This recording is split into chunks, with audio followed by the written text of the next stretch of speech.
Tumsifu Yesu Kristo. Ndugu zangu wapendwa katika Kristo, karibuni katika tafakari ya Dominika ya sikukuu ya ubatizo wa Bwana. Ubatizo ni nini? Swali la kwanza tunaweza kujiuliza hilo. Ubatizo ni nini? Ubatizo ni sakramenti inayotuwezesha kuzaliwa kwa mara ya pili kwa maji na Roho Mtakatifu. Ni sakramenti inayotuondolea dhambi ya asili tuliorithi kwa wazazi wetu. Ni ufunguo wa uzima wa milele na ni mlango wa sakramenti zingine zote. Tunapotafakari katika masomo yetu haya matatu leo, somo la kwanza kutoka kitabu cha nabii Isaya sura ya 42 aya ya kwanza mpaka ya 4 na aya ya 6 mpaka ya 7, na Matendo ya Mitume sura ya 10 aya ya 34 hadi 38, na Injili ya Mathayo sura ya 3 aya ya 13 hadi 17. Somo la kwanza tunapata ujumbe wa Bwana ni hakimu. Mungu amemtuma Yesu kuwa hakimu wa mataifa, hatalia wala kupaza sauti. Hukumu ya Kristo ni hukumu ya kweli. Tutahukumiwa na hakimu wa haki na kweli. Mungu anatuahidi kutushika mkono na kutulinda na kutufanya kuwa agano kwa watu wake, na zaidi kuwa nuru ya mataifa. Je, mimi na wewe ni nuru ya mataifa? Kwa sababu Bwana ametushika mkono, ametulinda na ametufanya kuwa agano jipya kwa sakramenti ya ubatizo. Mkristo, jitathimini na ujue umuhimu na maana ya sakramenti hizi ambazo tumepewa, na tuwe mahakimu wa haki kama Bwana alivyo hakimu wa haki. Tusiziminye haki. Kwa sakramenti ya ubatizo tumehesabiwa haki na kufanywa kuwa wana wa nuru. Tutumie nuru hiyo tuliopewa kuwaangazia watu wengine walio gizani, kuwafungua macho walio vipofu, wasioona madudu yanayofanyika leo hii. Bado wapo gizani.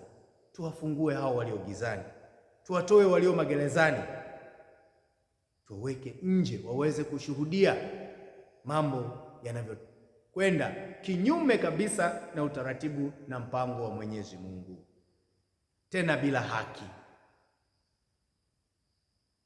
Tuhukumu watu kwa haki na kuangazia nuru ya kweli, na sio kuzidi kuwatia giza au kuwaingiza gizani zaidi kwa uchawa na kuhamasisha uongo kuwa ukweli.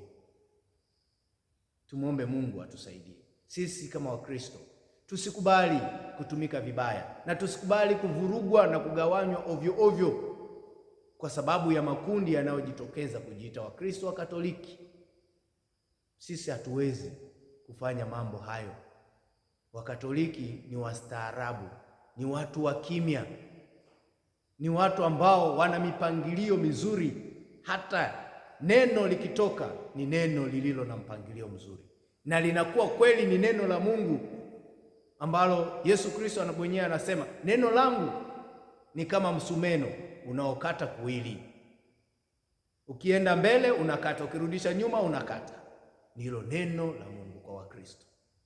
Wakristo neno lao ni neno la Mungu kweli, linakata, na likikata haliachi hivi hivi, linakujeruhi wewe usiyependa haki, wewe usiyependa ukweli.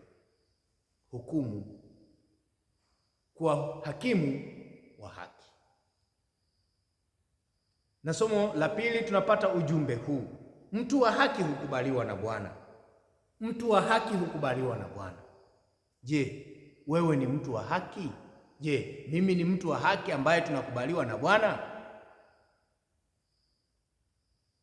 Mtu wa haki hukubaliwa na Bwana, na mtu wa haki huyu hupeleka habari njema ya amani. Kwa sakramenti ya ubatizo tumefanywa kuwa watu wenye haki ili tuweze kuhubiri habari njema ya amani. Mimi na wewe tuliobatizwa tumepewa nafasi hiyo, tumepewa upendeleo huo wa haki, kuhesabiwa kuwa na haki mbele ya Mwenyezi Mungu. ili tuweze kuhubiri habari njema ya amani. Hivyo amani inapatikana baada ya haki kutendeka, na tunaona kadhi dhalimu aliyekuwa na dhulumu mali ya mama mjane, na mama huyu alikazana kwenda kupiga hodi kila siku na kudai haki yake. Kadhi huyu dhalimu alisema, sasa nimetosha, na sasa ngoja nimpatie haki yake huyu mama aweze kwenda zake na asinisumbue tena. Alipompatia haki yake, mama huyu alikwenda kwa amani, akapata amani, akaenda kuishi vizuri na hakurudi tena kusumbua. Kadhi dhalimu alifanya hivyo kwamba mimi simchi Mungu na sitendi haki, lakini kwa mama huyu, kwa usumbufu huyu, nimpe haki yake aende, asirudi tena. Na kweli alivyotenda hivyo, mama huyu hakurudi tena. Tenda haki ili uwaponye wale wanaoonewa na Ibilisi. Na leo hii tunawashuhudia wengi wanaoonewa na Ibilisi, wanatumika na Ibilisi kwa sababu ya fedha. Ibilisi anawaburuza vile anavyotaka, anawavika ukatoliki watu wasio wa Katoliki, anawapeleka kwenye ubarozi wa Baba Mtakatifu, wanusio, wakisema tunapeleka barua, lakini tunaishia kuwaona getini. Sijui waliingia kule undani ofisini na kukutana na barozi na kuongea naye, hatuoni. Waliishia tu getini kwamba wameandamana na wanaimba na nyimbo za mwamba mwamba mwamba mwamba. Wakatoliki tuna nyimbo zetu. Kiangalia komenti zilizokomentiwa hapo, utashuhudia kwamba Wakatoliki wanaishuhudia dini yao na imani yao vizuri. Dini ya Kikristo ni dini nzuri inayoshuhudia ukweli tu. Wamesema sisi Wakatoliki hatupo hivyo, na hizo nyimbo sio za kwetu. Wameshuhudia hizi ni za uongo, na hakika ni uongo. Hivyo tutende haki ili tuwaponye watu wanaonewa na Ibilisi. Somo la 3 la Injili linatupa ujumbe huu: huyu ni mwanangu mpendwa wangu. Mungu anamtambulisha Yesu Kristo, huyu ni mwanangu mpendwa wangu.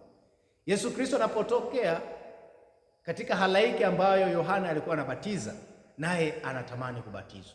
Yohane anatamani abatizwe na Kristo, lakini Kristo anamwambia Yohane ambatize ili yaweze kutimia yale yaliyoandikwa, yaliyotabiriwa na manabii.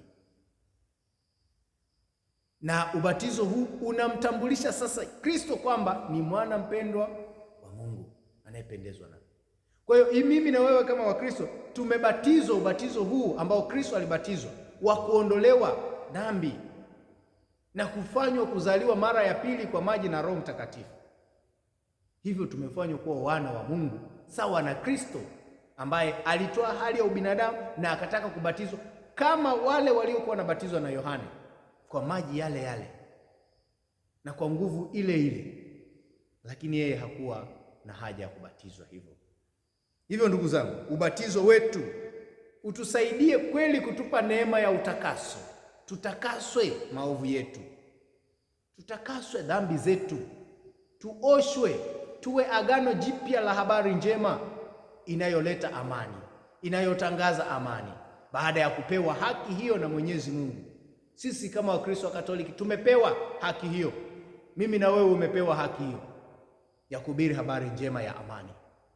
Tupeleke amani kwa watu kwa haki, kwa kuwatendea haki, tuwape amani, tuwaponye na Ibilisi. Hivyo Yesu Kristo anatuonyesha kwamba ubatizo ni lazima kwa Mkristo. Ili awe mwana wa Mungu lazima abatizwe, lazima aoshwe, lazima atakaswe, lazima asafishwe uchafu wake, na maji kazi yake ni hiyo, kusafisha, kuosha. Tulibatizwa ili tuhesabiwe haki kama wana wa Mungu. Roho wa Bwana akatushukia na akatupaka mafuta. Tulipakwa mafuta ya Krisma takatifu, sio kukanyaga mafuta.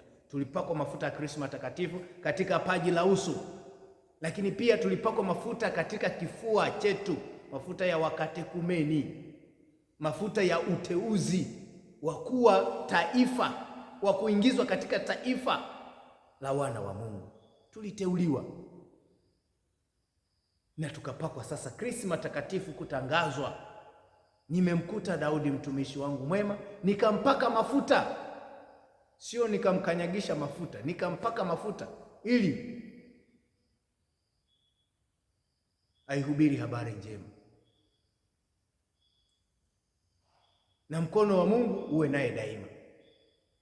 Mimi na wewe, mkono wa Mungu upo nasi daima, unatushika na kutuongoza katika haki. Nasi tutumie nguvu ya Roho Mtakatifu huyo ili ubatizo wetu uweze kututambulisha kuwa wana wa Mungu kweli, na tuishi ubatizo huo kwa kuyafuata mapenzi ya Mwenyezi Mungu. Katika ndoa yako, ishi ubatizo wako. Katika ofisi unayofanya kazi, ishi ubatizo wako. Onyesha kwamba kweli mimi ni Mkristo mwenye haki ninayehubiri habari njema. Tumsifu Yesu Kristo.